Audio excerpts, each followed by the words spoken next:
Good afternoon, everyone. Allison Scarborough, Consolidated Planning Group. We are happy to be here today with Lavanya. I'm not even going to try to butcher her last name. I'll let her share that with you guys in a little bit. Consolidated Planning Group is a holistic special needs financial planning firm.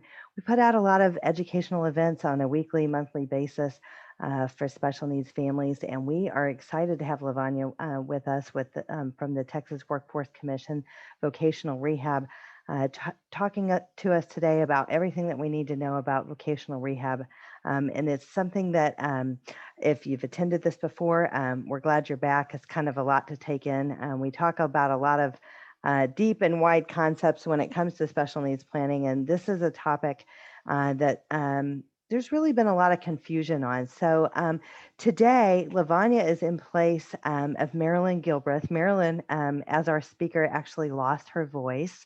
So we're happy that Lavanya is willing to step in today. Marilyn Gilbreath is going to be our liaison, if you will, the person that we contact for vocational rehab services if we're interested in that service for our kids with disabilities.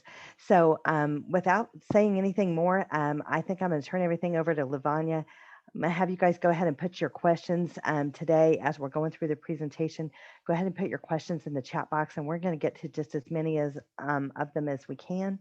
And then also today's meeting is being recorded, so if you have to jump off, you're going to get an email with this recording later, and you can follow and subscribe to our YouTube channel, and all of our other recordings on special needs are out there as well. So thanks so much, Lavanya. Take it away. Thank you. Can y'all hear me okay?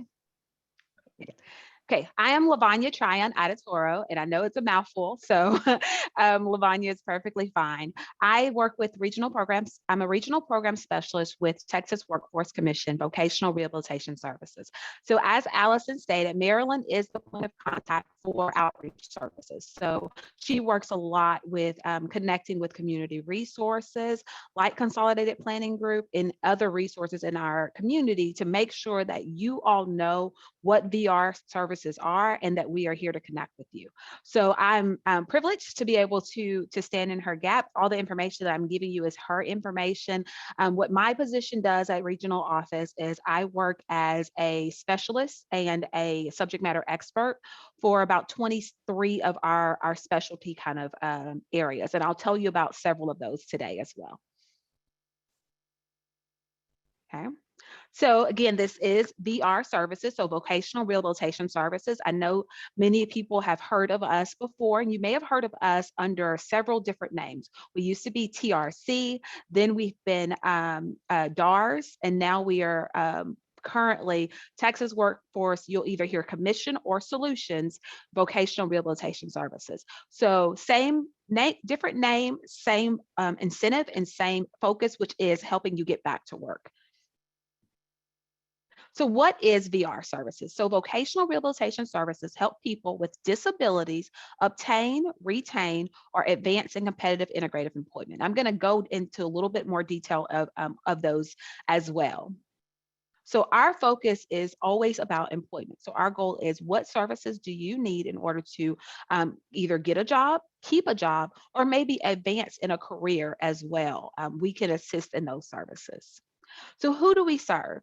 TWS VR Services serves people with a variety of disabilities, including but not limited to. So I'm going to tell you a few of our specialties: blindness and visual impairments, hearing impairments, including deafness and hearing loss, mental and behavioral health conditions that also cover substance abuse as well in there, and then physical disabilities such as birth defects, back injuries, spinal cord injuries. So any congenital disorders that you may have that may be affecting your ability to obtain or maintain employment, traumatic brain injuries, as well as any other kind of brain injury, and seizure disorders, intellectual and developmental disabilities. That would be IDD, that would be anything, learning disabilities, ADHD, and then other physical or mental conditions that impact a person's ability to obtain, retain, and advance in competitive integrative employment. So just because you do not see your particular impairment or impediment, or if you're here as a parent, your child's particular impediment, does not mean that we don't serve that. that if we were able to put all of them on this slide, it would be 3 or 4 slides long. So any impediment or impairment that may be hindering or making it difficult for you to find employment or train for employment, then we can probably help serve that as well. And so if you have a particular question about a particular disability, you can definitely post that in the chat, and I will get to that when we can. So are you eligible? You may be eligible for services depending upon how your disability interferes with work. So what we recognize at VR services, and I'm going to use VR for vocational rehabilitation services. So what we recognize with VR is that everyone that has a disability or everyone that has an impediment or an impairment doesn't necessarily need our services.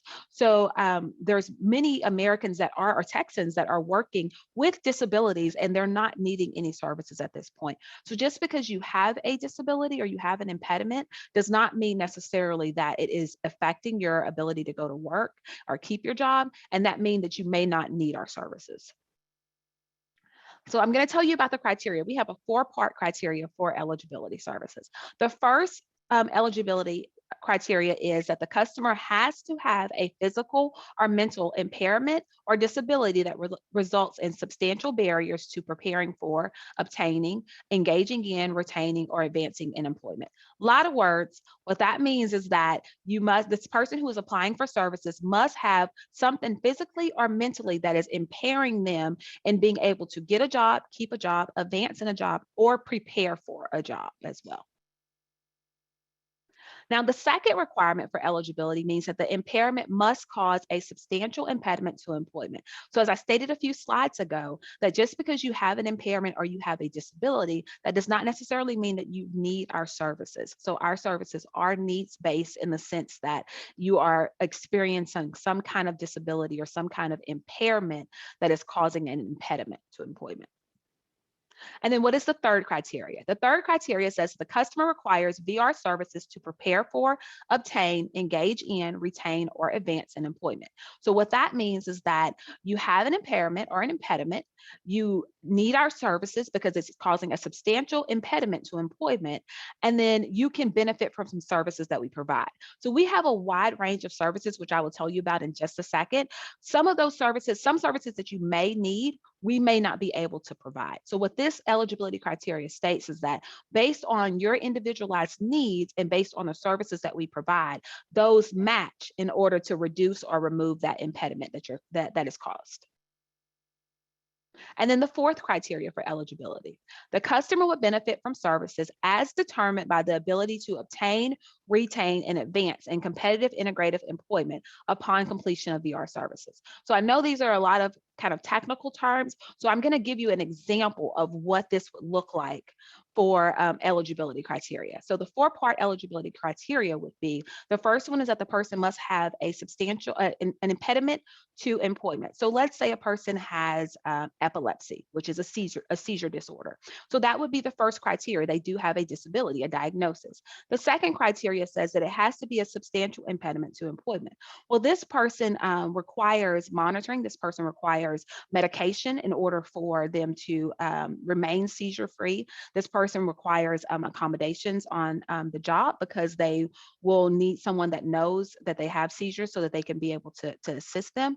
So these are all these things that are called what we call impediments to employment because this customer is going to need those supports. So then the third criteria says that they can benefit from services that we provide. Well, we do provide job placement services. We do provide accommodations on the job. We do provide some basic medication management as well as referrals for medication management. So those services that the customer needs in order to reduce that impediment, they would meet that third criteria. Then that fourth criteria simply states that after we provided all of these services, that customer will go to work. So now the customer that came in that has epilepsy is now working and has a job. He has met our 4-part criteria for eligibility. And so therefore that customer would be eligible for our service and to move forward through successful closure. Lavanya, can you talk to us about like some of these what we call like some of the invisible disabilities? So we have a diagnosis, like you mentioned earlier, maybe ADHD, maybe it's high functioning autism, it's these executive functioning issues. Can you talk to us about how services might kind of fall into place, or what you see with people with disabilities like that. I mean, some are really obvious and some are not as obvious, Right. but there's still definite impediments. So can you talk That's about that? yes, definitely. That's definitely. I'll use autism as a example. So that's definitely. I love that question because there are certain impediments, impairments that you see, and you're like, okay, obviously there's some services, but then there's those ones that's ADHD, a learning disability, autism, or Asperger's, or something along those lines. And the goal is, well, what can you do for me? So with those customers there, then what we would do, we would first of all, make sure that we establish what that impediment is. So a person who may have a learning disability, we want to know what is that learning disability in and how is that actually affecting that customer. So if that learning disability is, say, reading, then what we would do is we would look towards resources and services that we could first and foremost try to reduce that impediment. So that may be some training, that may be some additional remedial or developmental courses and classes in order to assist with that reading. That may be support if they were to go to a training program. So they may need extra time on a test. They may need the test actually read to them instead of being able to read the test themselves. They may need, when they get it to a job, instead of having written instructions, they may need visual cues and visual cards. So that's what the services would be, what we would utilize for that in order to get them employed. If we were to use autism or Asperger's or something in those forms, then a lot of times with Asperger's or autism, you see some social interactions that will come to play there. So our goal there would be able to, again, reduce or remove. So we have, we contract with vendors and providers. So with VR services, we are a state agency. So if you look at us as an overlap, and then we have vendors and contractors that we actually pay to provide the services that you need.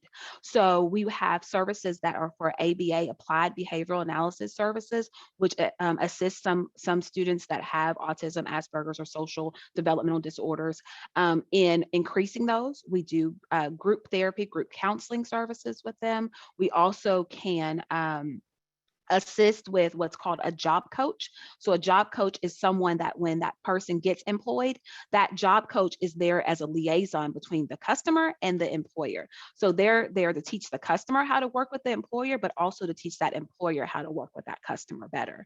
And so we can provide those kind of services as well. If the customer is going to training services, then we will work with the disability office on that school's services in order to do that. One of the transition services, which start from age 14 to goes up to 22, as long as that customer is currently in some kind of educational program. Those services are really good for those customers that have some of those invisible disabilities or some of those, because it really focuses on preparing. We're not expecting a 16-year-old to get a job that they're going to work for the rest of their life.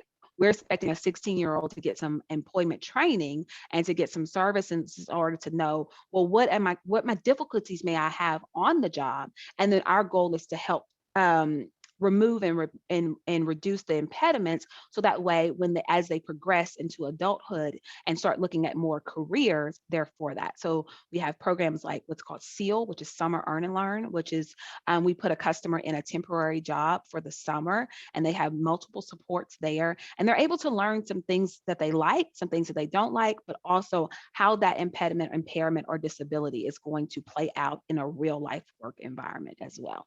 So I hope I answered your question. I think it's really, really, really good. And like some of the things that we've seen with the executive functioning issues, some of, like you mentioned, is the social skills of how to respond, or how to respond as opposed to react, Mhm. how not to go from 0 to 100 quickly and get fired. So, they said to get and maintain and keep a job. So some of these services are teaching these kids kind of the skills they need to navigate sometimes what could be, rough situations in an employment situation, so that way they don't get fired. So I think that's really exciting. One question that we have, and I'm just let you move on, is so what if, basically you don't necessarily have a doctor diagnosis? So one of the keys was you have to have a diagnosis, but if we think our child has some diagnosis, do you guys do diagnostic, or you really need to have a diagnosis from a doctor?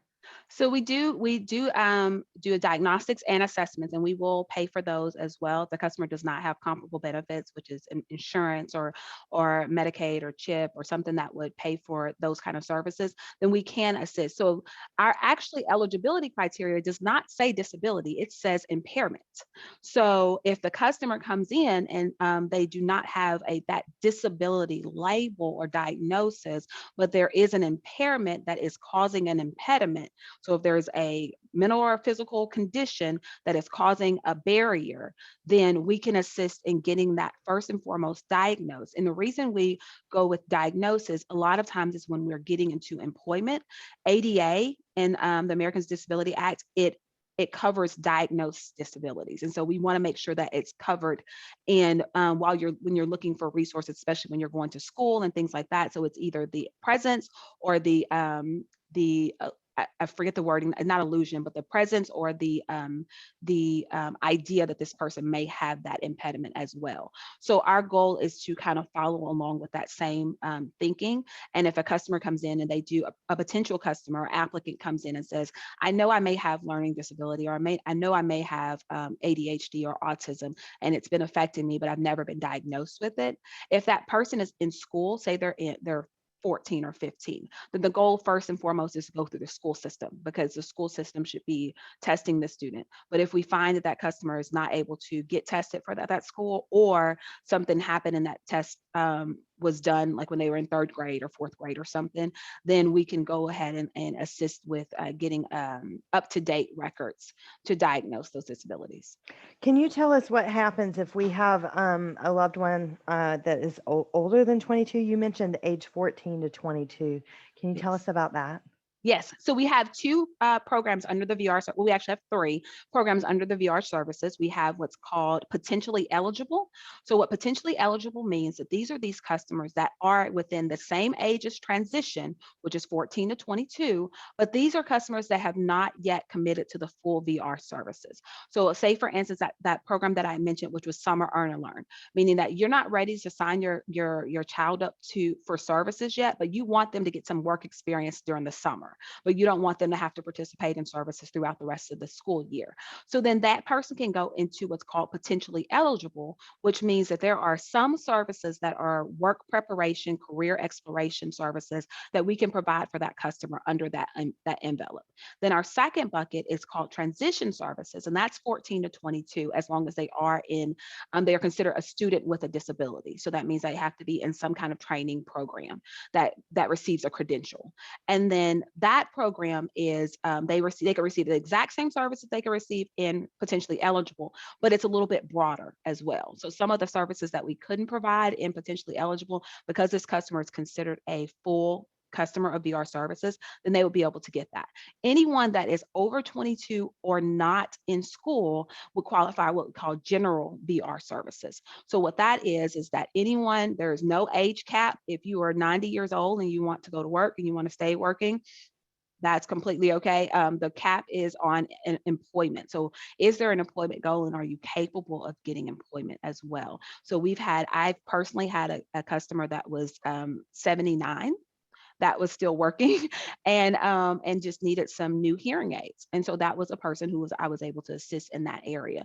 So the general VR budget is the widest variety. So that means that a customer can be 14 and we can be serving them in general VR, even if they're in school, because they may need some services that we are not able to purchase out of the transition budget or our potentially eligible budget. So anyone from 14 and up, as long as there is the capability and the desire to achieve what we call competitive integrated employment, would be eligible for our services. And what competitive integrated employment means is that customer works with the general public in an area that is not just for individuals that have disabilities as well. So they're able to work in a setting with people that they interact with that do not have disabilities as well.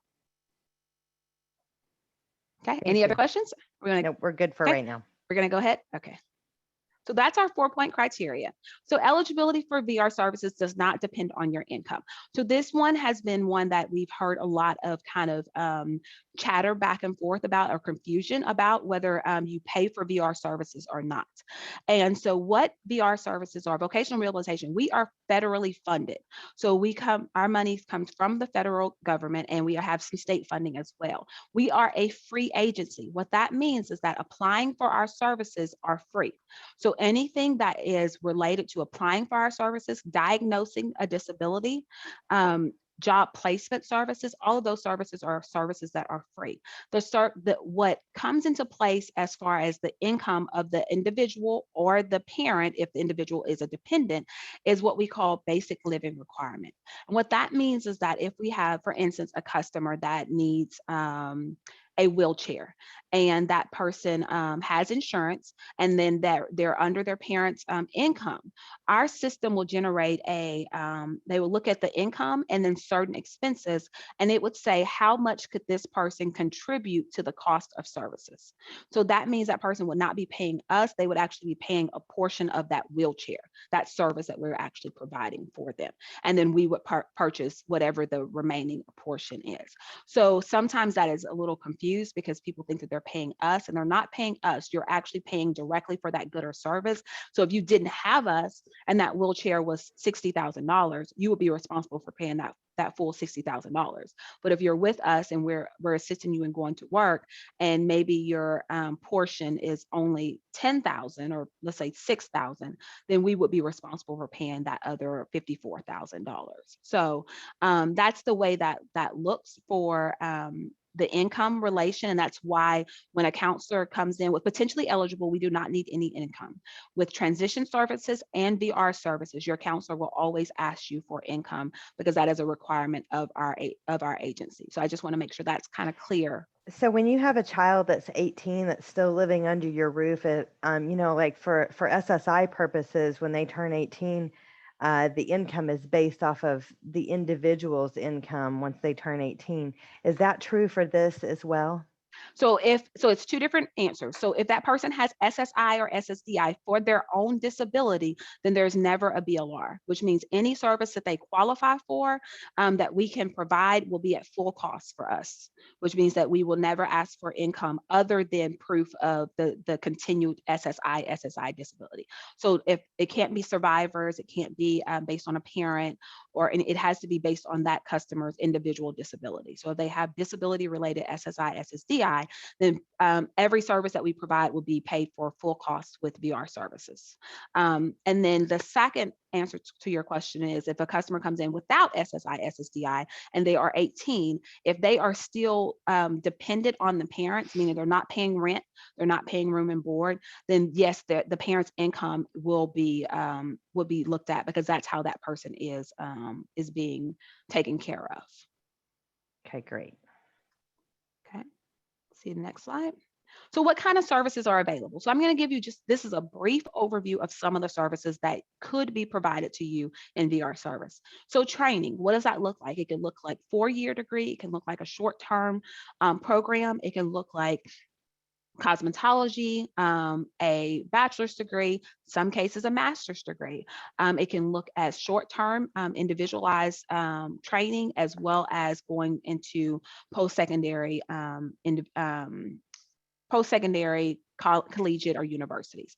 Counseling. Now there's 2 sets of counseling. So there's VR counseling, which we call counseling and guidance, that is done directly with a counselor. When you apply for services and once you become eligible for services, you have one counselor, of course, in cases of turnover or something like that, but you are assigned to one counselor for the life of your case. So that one counselor will be working with you, and they will have support staff that will assist them, but that one counselor will work with you up until you get employed and your case is closed with our services.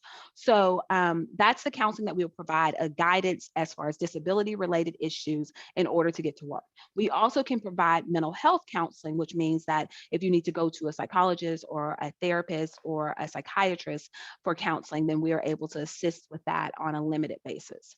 Medical services, that can include anything from sometimes surgery to any kind of assistive technology devices for medical services. Hearing aids, cochlear implants, BAHAs, so anything along those lines as well. Any augmentative devices that is going to assist that customer in going to work. Transportation on a needs basis. So we can provide transportation for services that are related to VR. So say, for example, a customer is a VR customer, but they have a doctor's appointment for something that is not related to a VR need. We cannot provide transportation to something that is not VR supported. So it has to be something that we are either supporting or that you are participating in because of our services. Prosthetics, that is if a person has an amputated arm or leg and they need a prosthetic. Sign language interpreters, as well as any other kind of accommodation that you may need as well. Braille instructions, orientation and mobility. So orientation and mobility is for our customers that have visual impairments. So that's teaching them how to be independent as they can with their vision loss. On the job supports, that means, as I was talking about with the customer, if they get a job and they have a reading or learning disability, they may need those visual aids as opposed to reading instructions. So we go in and we look at what on the job supports that customer will need. And then any kind of services that they're going to need in order to help find and get and keep a job. Lavanya, I think that bullet point for training, I mean, that could be a whole presentation in itself, Yes. because the training really goes deep and wide, and it's really tailored to your loved one. And I was just kind of looking at some of the things, like they have like some webinar type trainings, and it could go all across the board on who needs what, but work readiness, career exploration, money smart, entering the work world, how to talk to your employer the right way about your disability. There's like all these little classes, like it's just so huge, Right. the differences, and it's the key is that it's really tailored to that individual and what their specific needs are, that you guys determine through the assessments that you do for that individual. And I just think that's really cool. Thank you. That's exactly right. When we think of training, we're thinking most time our brain already goes to college or collegiate, but that's Hmm. not what our goal is all the time. Like our goal is that as well. But before that, a customer, especially transition age kids, they need to learn what work even looks like. What does that even mean? Career exploration. Sometimes they'll say, I've met a customer that told me they wanted to be a mountain climbing instructor in Houston. There's no mountains in Houston. But being able to understand, like, okay, that's a goal, but what do you actually want out of that goal? Like, what is your actual, so understanding that he liked to be outside, he liked to help people, he liked to climb trees. And so getting to the why that they want this, and then catering training around that to say, well, what other careers are out there that can meet their whys? So that's what's called career exploration. That is a training service that we can provide for money smart, especially a customer that's coming in off of SSI, SSDI.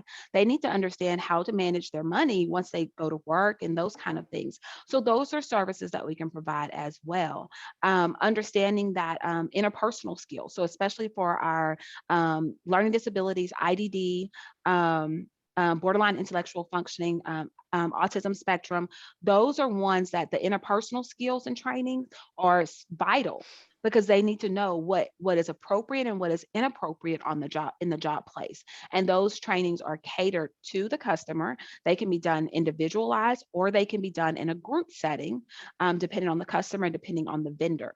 And most of those have generalized curriculum, but you have a different provider that will provide that in a fun and interactive way.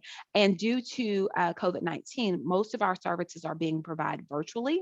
We are slowly going back into some in-person safe services as well, but you are still getting your needs met virtually as well. So we have not shut down. We are still here. We are serving our customers the best we can in this environment that we have. Some of these, is there a such thing as like on the job training? So we know that we've got like virtual trainings and other things. And is on the job training where the job coach comes into play, or how does that work? So there is on the job training for us. It would be some of that could be considered what's called paid work experience. So what that is getting a customer into a real life work scenario. And sometimes it can be volunteer, other times it can be salaried or paid, but it's always short term and it's always focus driven. So the goal is seeing how this customer interacts in this area. So in certain situations, they will have the job coach with them the entire shift. In other situations, they may have the job coach with them at the beginning of the shift or the first shift in order to kind of teach them how to do it. And if they're doing something that they can interact with and they know how to understand with their manager or their supervisor or whoever they're working with, then that job coach will phase themselves out. Because again, our goal is to see is, can this person maintain competitive integrative employment alone? Because we cannot provide a jobs coach for that person extended amount of time. So the goal is to weed it out so that that customer will be able to have the skills and have the resources and the natural supports there, so that once we are out of the picture, they're able to maintain that level of independence that we helped build it. So yes, there are definitely several different kind of ways that we could do the real life work experience. And so some of those interpersonal skills that they need to build, you would say that they are built in more than one way. Some could be some of those, the online skills and training and stuff, and others could come through the on-the-job training with the job coach or et cetera. There's a lot of different ways that you even have consulting firms that work with individuals on some of those interpersonal skills too, don't you? Yes. So we have a lot of different ways that they can do it. It's basically individual, like you said, individualized that customer. So there are certain ones that are classroom settings, and then they go out into the field and they practice what they learned in the classroom. So they may learn how to have inappropriate or appropriate conversations with their coworkers, or how to come back from break on time and clock in on time, and those kind of things that that have been working for extended amount of time just kind of take for granted. But a student or someone that has never worked, or someone that may have some cognitive impairments, the concept of keeping your own time for 15 minutes to come back to work is foreign to them. So we will have that being maybe taught in a classroom to understand it. And then we go into a work environment to be able to see if that concept translates into real life environments as well. Okay. Got it. So individualized services, and this is what we just talked about. So you probably won't need also the services that I just showed on the slide before this. We are only able to provide a service for an individual if it is needed for work. So that is very important. If you think about individualized services, whenever you're looking at VR services, always think, is this individualized and is this a need that I have? Not that is it something that we can provide, but is it something that you actually need? What we'll often sometimes encounter is someone coming and saying, well, my neighbor's child received this, or someone that at my school received this, or I know of a customer that received this, but they have completely different scenarios, completely different disabilities, completely different employment goals. So I'll use the example of a laptop. If you are going to work at the Houston Zoo, and that's where you want to work, is the Houston Zoo. You're not going to training, you're not going to a post-secondary program. You want to work at the Houston Zoo, and we're going to find you a job at the Houston Zoo. We would not purchase, more than likely, you a laptop for that individualized need, because you do not need a laptop to go to work on site at the Houston Zoo. If you were going to go to school for cosmetology and some of your classes were online and you did not have a laptop at home, and you were not able to get to the school and go into the school system for whatever reason, whether your disability, whether because of COVID, or whatever the situation is, then you may qualify for us to purchase a laptop. So that's the difference in the individualized services, meaning that if you do not need a service, then we can't provide that service for you, even if you know that we do have that service kind of in our bank of services. I hope that makes sense. So what is the plan? If you are eligible, so now that we've gotten through eligibility, the next step is for us to look at what services you need in order to go to work. So in that phase, what we'll do is what's called assessing and planning. And that's where we'll do a lot of some of these classes and trainings and some of these assessments in order to see, okay, what exactly are your individualized needs in order to go to reach an employment goal. So once we're able to do that, what we end up creating with your customer and your counselor is what's called an individualized plan for employment, or an IPE. What this means is that this is a agreement that you have with the customer and the counselor, for VR services, to says that this is our particular job goal, and these are the services that that customer needs in order to get to that job goal. So your IPE will include your employment goal, any services that you need to reach your employment goal, and then your agreed participation in these services. So VR services is a partnership.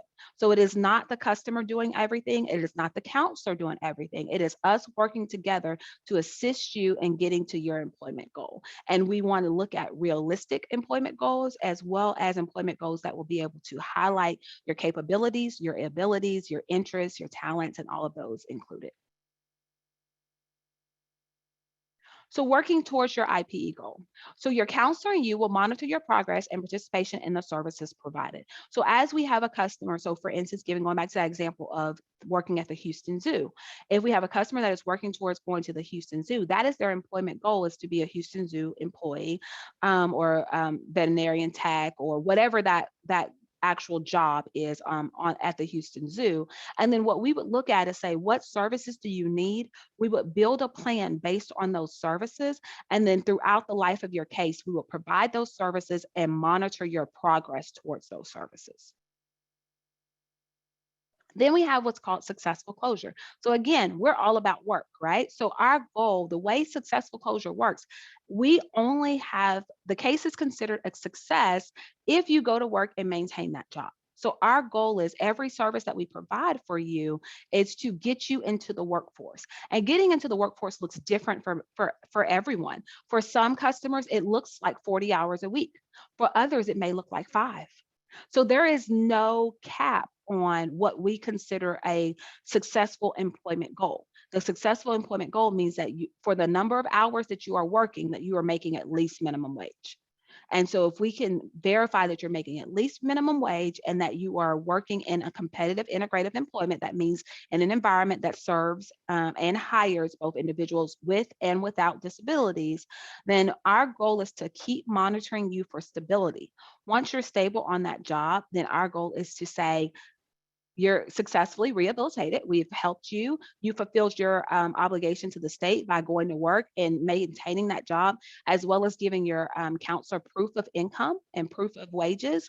And then we've fulfilled our obligation to you by assisting you in keeping that job and getting that job. And so our case is successfully closed. And then if you ever need any other services or anything else that is going on, you can always come back and reapply. So we don't have any penalty to say that we're a one and done service, that if you receive services from us once at 16 and you come back at 30, that you can't receive services. You can still receive services from us again, anytime that there is an impediment. And then after this, as we stated, your counselor will verify your employment and successfully close your case once you have been employed for at least 90 days and you are stable. So our goal is to see stability. We consider stability at least 90 days without any substantial services that are needed. So the only thing that your counselor is really doing is basically monitoring you.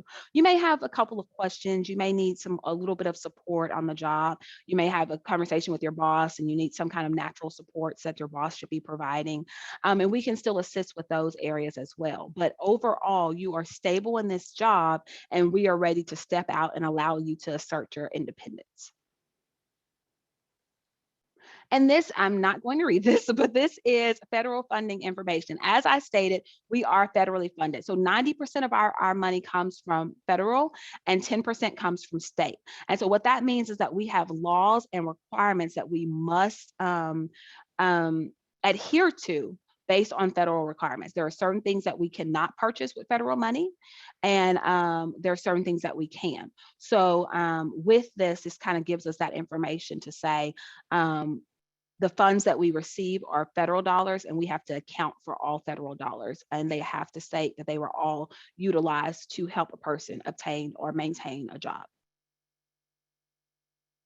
And here's our contact. So after all of that, if you are interested in VR services or you're interested in even more information about VR services, then here's the contact information. There is an email address and there's also a website. that you can go to and find your local office, but you can also just call the 512-936-6400, and you will get to a live person. So it's not an automated system. It is a live person that will be able to answer questions for you and be able to find you. Their goal is to get you to the right counselor. So they're not going to take your application, or they're not going to be able to answer extensive questions or specific questions.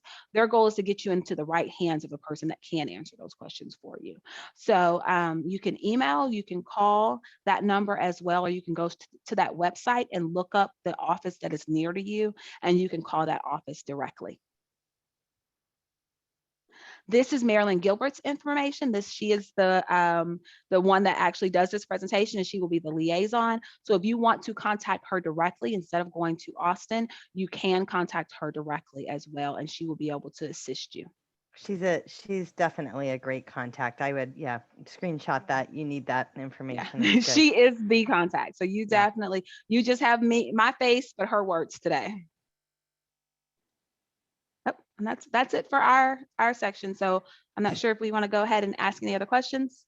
Yeah, for sure. We've got a couple of other questions. One thing that I didn't hear you hit on that I understand is a deal for, or could be a deal breaker for VR. So let's say you've got a kid between 18 and 22, and you want them to go to work, but they are like not into this. They are like not willing to participate. There is a participation kind of requirement. Can you talk about that? Yes. Well, so if a parent is trying to encourage independence on a student or on a customer, then we are customer driven, which means that the case would be the customers, not the parents. So if that customer is refusing to participate in services, even if mom and dad are great and really supportive, if that customer is not going to participate in services, then our goal is to we can't move forward with that case. Now, in certain cases and situations, depending on what it is, if that customer was to get some supports, maybe they would participate. So, for instance, with autism or Asperger's, then we may be able to provide some services for that customer to see if there's something that we can do to increase that desire to go to work as well. We also have what's called a trial work phase. So, what that phase looks like is it's before eligibility. So, it's a customer that comes in that we believe that their disability it's going to be it's going to cause several impediments to employment. So we're going to need to do some assessments to see for an extended amount of time to kind of see if this person can work. And so that would be one of those cases where we may put that customer in trial work and say, hey, we're going to do some practice work. We're going to do some volunteer work. We're going to do some work and see just what do you like. And many times if you take the pressure off of the customer to say, this is not a permanent job. This is just to see what you like and to see what's going to be hard for you. And then we can figure out what services you need. We've seen that some of the customers are a little bit more resistant. They're okay with pretending to work. And so we send them to a pretend job or a practice job or whatever you want to call it that will get them in the door. And then we would be able to work with them. And then sometimes when we've seen that customers, when they go into an environment and they start to like it, then those fears that they may have had about working, they are eased, and then we can move that case along. Other times that customer is very adamant that they are not going to work. And in those cases, there's really where our hands are tied if the customer does not want to participate and is not willing after all the things that we try in order to get them there. So the trial work phase, while you guys are doing assessments to learn what kind of training the individual needs, that's kind of are kind of putting things together. That's not starting that 90-day clock ticking. And 90 days is the zone, but it could go longer. It just depends on what's going on in the work environment where the person has gone to work and if it's working out on whether or not it is extended. But one of the questions that we get on a regular basis is, okay, so I went through the VR service, my kid went through the VR service, they got a job, they maintained it for 90 days, and then they got fired, they lost their job due to COVID.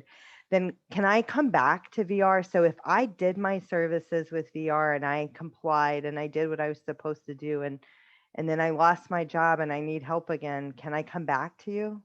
You sure can. We do not have a limit on how many times you can apply for VR services. That is actually in our federal guidelines that state that anybody that wants to apply for VR services can apply for VR services. So you can definitely come back again for that aspect of it. Depending on, I want to kind of touch on the 90-day as well. Now, 90 days is stability. So that is not while we are actually providing the services. So if we are still providing services for that customer and they are working, so say for example, we're providing services for this customer is needing a job coach still.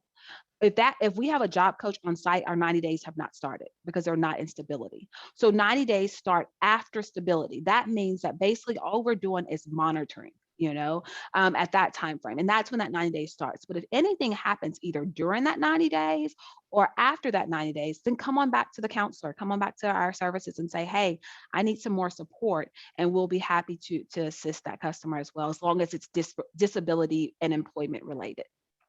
So one thing that I wanted to say, because sometimes I don't want it to be the elephant in the room. I mean, there are people, and there's probably people on here that have had issues with VR services in the past. They had a counselor that left. They couldn't get anybody to return their call. They tried to apply. They were not successful. They felt like they were beating their head against the wall.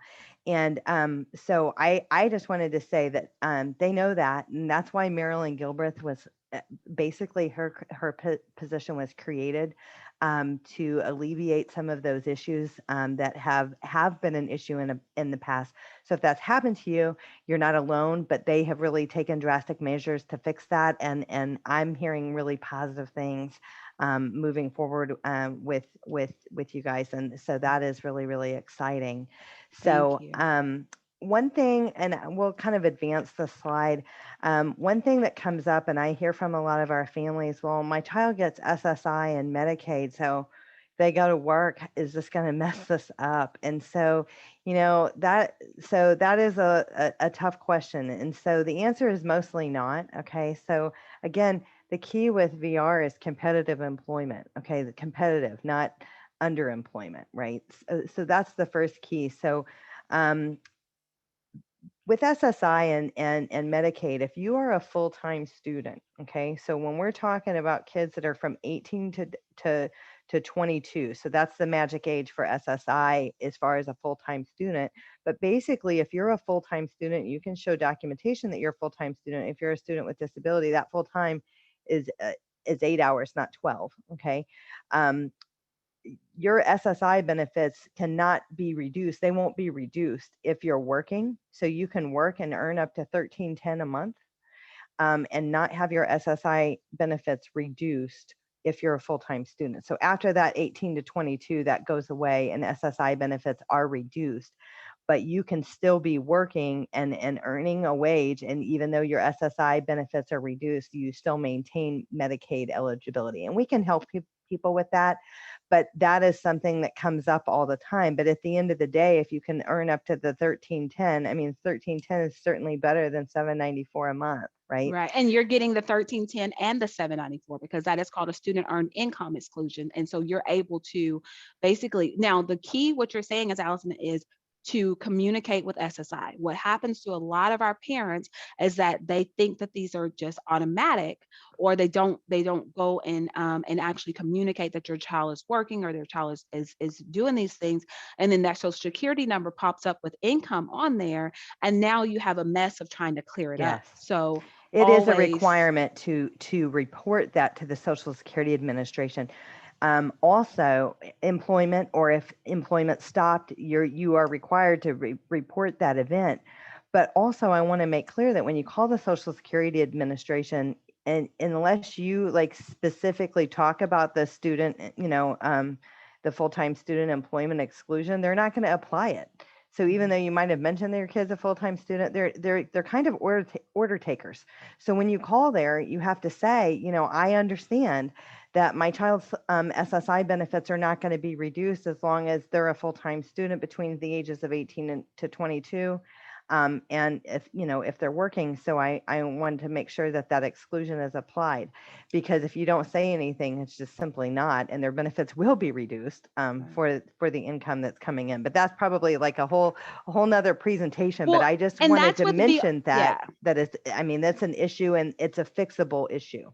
Right. And VR services, we actually have what we call them Smurfs. I am one, and that is a subject matter expert on Social Security. So you actually, if your customer is coming in, your child, or if you are the customer is coming in and you have SSI, SSDI, then up front we want to go ahead and actually offer what we call benefits planning, and that is you can get it directly from Social Security. Sometimes there's a wait time for that aspect, but we can also purchase benefits planning for you with a specialized person that will literally go through your benefits and then your either job that you're working or your potential, and show you how you can actually maximize.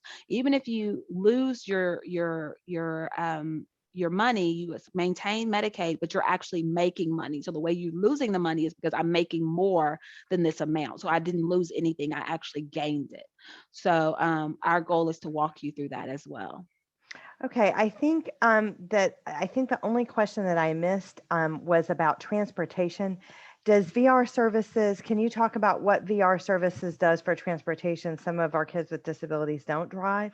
How does that work? So yes, so transportation services are kind of limited, but they are limited to services that are required by VR. So if we are, for instance, if it's SEAL, and your students wanting to participate in SEAL, then there are situations where we are able to provide transportation to and from that job. Now, transportation is a service that does require comparable benefits. So what that means is that our goal is to find another resource or another way to to um, to do that before our funds can be utilized. But if there is not another resource, if there's not another service, so for example, we can actually pay for gas for a person to take you to work. So instead of a taxi or an Uber or something like that, we would actually be able to pay grandma gas to take you back and forth to work as well. So those are some creative kind of ways that we can go to provide transportation. But again, it has to be for a service that we are either assisting you with, or we have that is a part of the plan that we have orchestrated for you. It can't be for anything that's outside, even if it's something related to your disability, but it's not a service that we're directly involved in. We can't purchase transportation for those things. For sure. Well, thank you for taking the time to share this with us and go through this with us. There's been a lot of confusion and with VR services and when to engage and what disabilities are covered, all those types of things. And so I think that you have clarified some of those. On our next slide, and this is just a few things that should be on your radar as it relates to special needs planning. We do have Zoom meetings on all of these topics as it relates to special needs. There's just so many things. There's so many moving parts. And if you're at a point in your life that you've got a transitioning loved one and you've got, 18 to 22, wherever they are in that range, a lot of these things are important. So anyway, we just like you to have that on your radar. You can just go on to our next slide. And this is how you can contact Consolidated Planning Group, how you can reach us. Again, today's recording will be ready later this afternoon or tomorrow, and we'll put out an email to everybody that was on here with the slides, and then it will also have a link for our YouTube channel where you can see past recordings on other special needs topics. So thank you so much, Lavanya, for being here and being the voice, being Marilyn's voice today. And Thank you. we appreciate all your insight, and thank you to all of you that attended our webinar today. So you guys have a great afternoon. Thank y'all so much. Thank you, Allison, for having us. Absolutely. Take care. Bye now. Bye bye.